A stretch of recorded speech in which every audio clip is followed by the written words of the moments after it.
Healthy cook ప్రేక్షకులకు అందరికీ నమస్కారములు. ఈరోజు మనం హెల్తీ అండ్ టేస్టీ అలసందలతో పకోడీలను ఎలా తయారు చేయాలో చూద్దాము. ఇది పచ్చి అలసందలండి. ఇది బాగా శుభ్రపరిచి వాటర్ లేకుండా ఉంచుకున్నాము. మునగాకు ఒక కప్పు, బాగా తరిగిన ఉల్లిపాయ ముక్కలు, కొద్దిగా జీలకర్ర, ఇంకా పచ్చిమిర్చి మనకు కావలసినంత, ఇంకా కరివేపాకు కొంచెము, కొత్తిమీర కొంచెము. ఈ మునగాకు వేస్ట్ చేసినట్లయితే చాలా టేస్ట్ ఉంటుంది, ఇంకా పోషకాలు ఎక్కువ కలిగిన ఆహార పదార్థం ఇది. ముందుగా మనము అలసందలను గ్రైండ్ చేసుకుంటామండి. ఊరికే 3-4 రౌండ్లు వేసుకుంటేనే సరిపోతుంది, ఎక్కువ వేయాల్సిన అవసరం లేదు. ఇప్పుడు మనము పకోడీలకు పిండి రెడీ చేసుకునే లోపల మనము ఆయిల్ స్టవ్ మీద పెట్టి కాగనిద్దాము. ఇంతలోగా మనము ప్రిపేర్ చేసుకుంటాము. ఇప్పుడు 1 కప్పు అలసందలకు నేను 1 కప్పు బియ్యపిండి వేసుకున్నాను.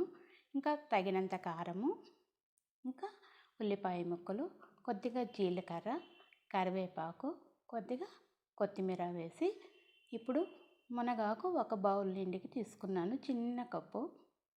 ఇంకా ఇది చాలా హెల్తీ ఫుడ్ కదండి. ఈ మునగాకుని మనం వారంలో 2-3 సార్లు చేసి పిల్లలకు మనమంతా తీసుకున్నా కూడా మంచి హెల్తీ ఫుడ్ ఇది. తగినంత ఉప్పు వేసి కొద్దిగా వాటర్ వేసి కలుపుకోవాలండి. ఇప్పుడు మనము ఈ విధంగా కలిపిన తర్వాత కాగే నూనెను 1 స్పూన్ వేసి బాగా కలిపి వేసినట్లయితే బాగా పకోడీలు మరమర టేస్ట్గా వస్తుంది. ఈ విధంగా చిన్నగా ఉంటలు వేసుకొని మనము చేసుకుంటాము. ఇంకా ఈ అలసందలు మనకు పచ్చివి దొరకనప్పుడు ఎండిది ఒక 3-4 గంటలు ఊరపెట్టి మనము చేసుకున్నట్లయితే కూడా మంచి టేస్ట్ ఉంటుంది.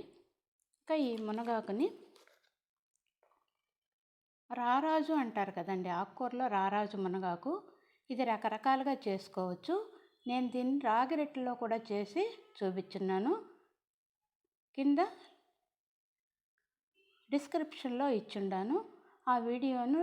మునగాకు యొక్క బెనిఫిట్స్ అన్నీ చెప్పిండాను, చూడండి.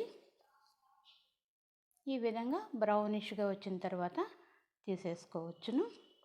ఇది టేస్ట్ అయిన హెల్తీ ఫుడ్ అండి. ఇప్పుడు ప్రిపేర్ అయిపోయింది పకోడీలు. వేడి అలసంద పకోడీలు రెడీ అయింది.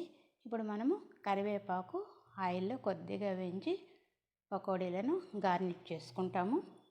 ఇలాంటి హెల్తీ డిష్ ఏదైనా నేను చేయాలంటే కింద కామెంట్ చేయండి. వీలైనంత త్వరలో నేను చేసి చూపిస్తాను. చూసారా, కలర్ఫుల్ హెల్తీ అలసందల పకోడీలు రెడీ.